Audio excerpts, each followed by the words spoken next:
So more Kentucky news, okay. Yeah, so there's actually a number of things. Speaking lastly about this 67-year-old woman in Eastern Kentucky who was eaten by her wolf dogs. She's 67, lived near Fordsville in Western Kentucky. Patricia Ritz is the Ohio County Sheriff's deputies. They found the bones and as many 50 dogs in there. And she had been arrested several other times for animal cruelty, 86 years probation. There's 50 dogs in Posey County, Indiana. Convicted of 5 counts the next year in Evansville in order to never transport dogs in Indiana again. Something about when you don't spray and neuter, they're going to breed, and then they're going to be 7 and 9 and 12 puppies. Other convictions came in 97 in Greenville, Kentucky, 120 dogs, and in 2002, 38 dogs. Animal Rescue Group Adopt a Husky told WFIE that 159 of 184 dogs found at Ritz's property were euthanized in 1999.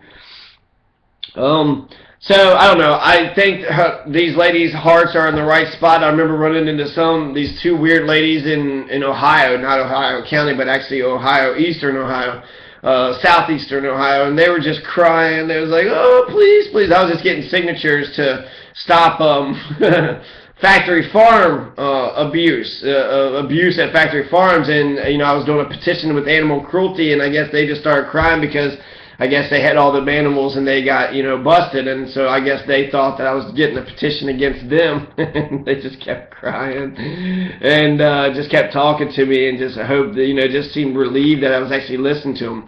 So I don't know. I think they're weird cat ladies. They kind of get a bad reputation in the town, but they want to save the animals and they want to treat them right. Unfortunately, they're not professional. They're not experts. They talk about them getting euthanized, but what happens to the dogs when nobody wants them? They're going to get euthanized anyways. So I don't know if they're having like puppy mills, if they're actually intentionally breeding all these animals, or failing to spay or neuter them if there's an actual intent of harm, because it's just they want to take care of the animals. They don't want to get them to the dog shelter for them to be put down that way. They don't have probably money for the spaying and neutering, and then they have sex and then there's more.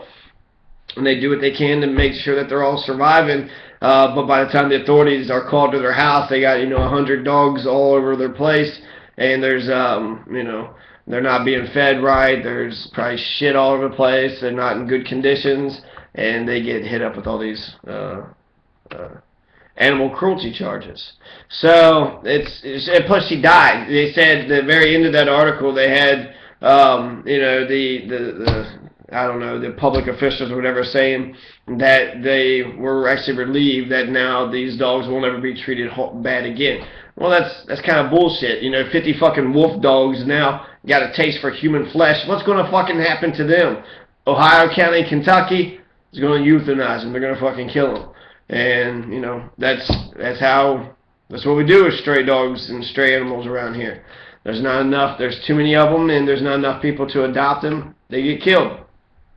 So, it's an unfortunate story. It's also bizarre, a Kentucky woman getting eaten by her own dogs, wolf dogs.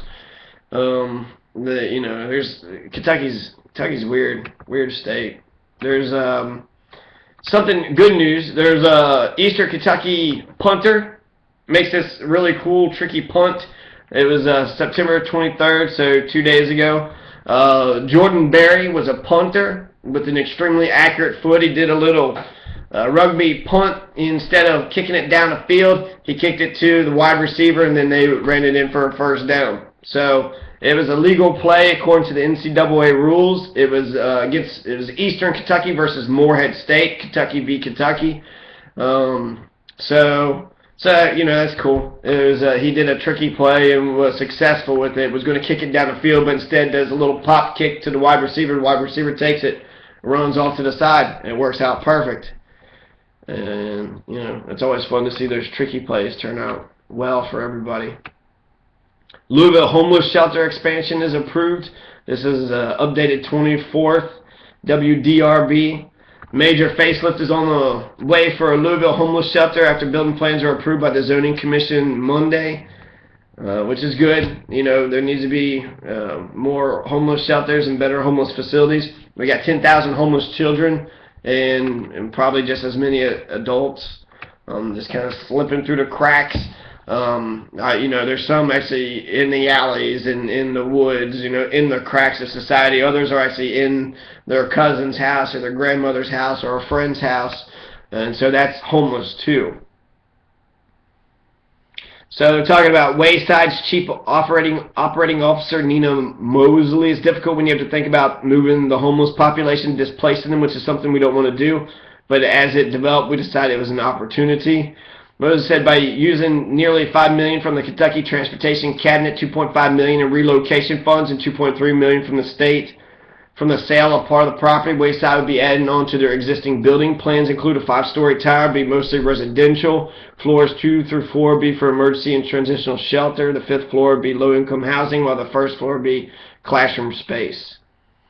So, you know, that's good. There's classrooms. More people that be in therapy and work-study programs. So Nina Mosley is taking care of, you know, all the homeless folks. Wayside, she's the Chief Operating Officer. The COO, the Chief Operating Officer. Yeah. So zoning will allow for 640 beds at Wayside. Once expansion is complete, they won't likely house more people than they currently do. She says the highlight of the expansion is the opportunity for me rehabilitation and learning to be able to offer more space to touch more lives, to change more lives, to make a stronger community by putting families back together, putting people to work, and giving their self-esteem back. It's just a wonderful high. After that, we'll get a better idea of the entire project cost. Said that they will have to raise about $1.5 million to cover the cost. Wayside Christian Mission says the project needs to be complete by March 2015. So good news there, right? They're getting a bunch of money. It's still, you know, adequately only 640 beds, so 10,000 homeless. That doesn't cover, you know, all the homeless in Louisville. A lot of people are being left behind, even still then. Why not hire actually, you know, each other, have them give each other therapy and teach each other therapy? I think that's a more radical way of education. I get this sense that they're going to get all this money and they're going to bring all these experts in and, you know, their friends and people who need a job, and they'll try to, you know, do this and start this program and shit, but their heart wouldn't be into it as, like, you know, a local person who actually wants to see everybody be uplifted, and the solidarity would be better, and, you know, a lot of things actually would work out that way. Yeah, she had to testify against same-sex woman. I've mentioned this before, but I kind of want to keep on speaking about it because I want to get the lady's name. Gibson ruled, yeah, so Jefferson Circuit Court Judge Susan Schultz Gibson made a ruling that's being closely watched by equal groups. Gibson was basically constrained by the law that's clear. In 2004, there was the amendment that was passed. Gatewood, Brian Gatewood represents Case and argued that because of that union, she shouldn't have to testify against Clary when Clary goes on trial in the killing of George Murphy in October 2011 in a Portland home. So Geneva Case and Bobby Joe Clary are united in a civil union in Vermont in 2004. And then in Portland, October 2011, Bobby Joe Clary is killed. I think she admits it. She kills George Murphy because George Murphy tried to rape her. And that's what, you know, that's what she says. He tried to rape her, so he killed her. If that's true, that's, you know, a horrendous thing, and I think there is some justification, you know, for murdering a rapist. If it's not true, then, you know, that's really unfortunate that she would kill somebody and then say that he's a rapist, you know. And so, you know, there is that case to be decided, but right now the issue is whether or not the Geneva Case can testify against Bobby Joe Clary since they are in the same sex civil union. So, right, there should be equality there, but there isn't, you know. In Gibson's ruling, she acknowledges that the legal, social, and moral attitudes about same-sex marriage is changing, but it's not the court's job to judge the morality of laws in Kentucky. In this case, it's not an issue because the two were not technically married, you know. It was a civil union, so it's not a marriage. A bunch of weird-ass distinctions. So they're going to try to make her testify against her if they get any information. I guess that's something we will find out. Page 1 Kentucky, I checked this fucking shit-ass fucking dirt bags. I like the setup. It's very easy to read. There's all these, like, you know, headlines he can post. Copy and paste links very well, like the Huffington Post. But in terms of investigation or having, like, real reporters or a real progressive on board, it's just not. He's a sensational fucking bitch, and he just wants to make money, so he's gonna just be like, look, we're all poor, ha ha ha. You know, he won't say we're all poor, so let's all gather here and do something about it. He'll just say, oh, we're poor, all fucking well, and that's it. It'll take one little fucking line, and then it'll be lost, you know, for years, and nobody will say shit about it. The Kentucky retirement systems is fucked up. There's somebody, I guess Jack Conway is, I guess one of his buddies got forced out and Jack Conway was being a dick, so, you know, fuck Jack Conway. There's Matt Bevin. He's talking shit about Matt Bevin, how he's like fucking nobody, but he's a Republican, so really he has no moral core. He's got like no central doctrine to what it is he actually believes. He basically, I am smart and you are stupid. That's, you know, that seems to be his position, and that's what media does. You know, that's what they kind of say, look at this idiot, you know, and then you read about it, and it turns out it wasn't just an idiot. It was, you know, there was a reason behind for why the things turned out the way they did. So, Mitch McConnell is a piece of shit, right? He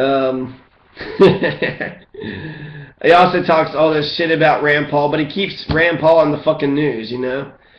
Chimps are more fun than Kentucky politics.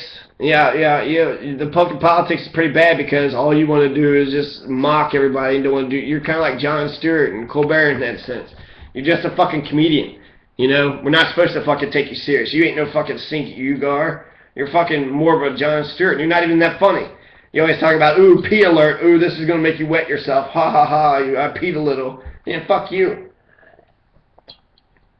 You know, a good joke is usually funny, it's definitely funny the first time, and maybe like 2 or 3 times you can repeat it to people that haven't heard it. But if you're using the same fucking joke for years, get the fuck out of here, man. LMPD, recently, September 25th, so today, they said that they improperly had 2 babies with them when they were accused of taking formula from a grocery store, which sucks. You know, they're having to fucking steal motherfucking formula from a grocery store. Yeah, Kentucky's doing so fucking great, let me tell you. Yeah, people are going to be like, oh, Kentucky's great. Nah, fuck you. Kentucky ain't fucking great.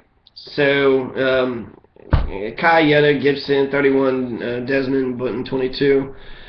Were confronted leaving the store with $100 worth of baby formula, you know, according to arrest records. Who's the fucking cops? Who's the fucking dickheads, you know, that are here? Weaving through lanes on Shelbyville Road near the Watterson Expressway, the fucking Ku Klux Klan Expressway. Man, black people ain't got a motherfucking chance in Louisville. 75% white police officers. And then, you know, the ghetto is not the ghetto. It's not bad. There's very, you know, I don't even know where the ghetto is. I cannot find the ghetto in Louisville. So if there is a ghetto, it's self-imposed and it's created intentionally. This is all by design.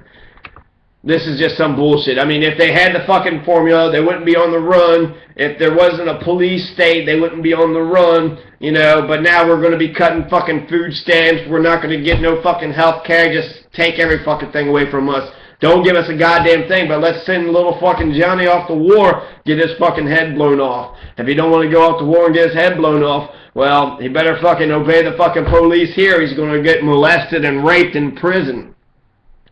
And if, you know, you don't want to go to fucking jail and you don't want to go to fucking war, then you better, you know, apply to fucking McDonald's so you're doing your fucking part, you know, and get a shitty fucking job since there's no good jobs out here to get. And I hate this fucking thing. I mean, I read their fucking names because that's what the fucking Wave 3 says, but who the fuck arrested them? Who's these fucking assholes chasing these motherfuckers? I want to know the cops' names. I'm getting tired of the police being hidden underneath the system. There is an individual in a cop car that chased these motherfuckers. I want to know how that went down. Were you dicks to them when you caught them? Did you beat them up? Did you throw them down? Was there fucking brutality? I bet there was. It says Gibson's in charge with endangering the welfare of a minor. Motherfucker, society is endangering that fucking child. Society is endangering that child. The police state and the lack of fucking money and a bad economy that has stealing fucking formula. There should be food. There should be money for food and drinks for our children. What the fuck, Kentucky? Are you that fucking stupid? You're that fucking so-called conservative? You're gonna vote, away your food benefits and Medicaid? You know we're not a donor state. We take $1.50 more than the dollar we get. We need food stamps. We need the money. We got poor people. Come on, Kentucky.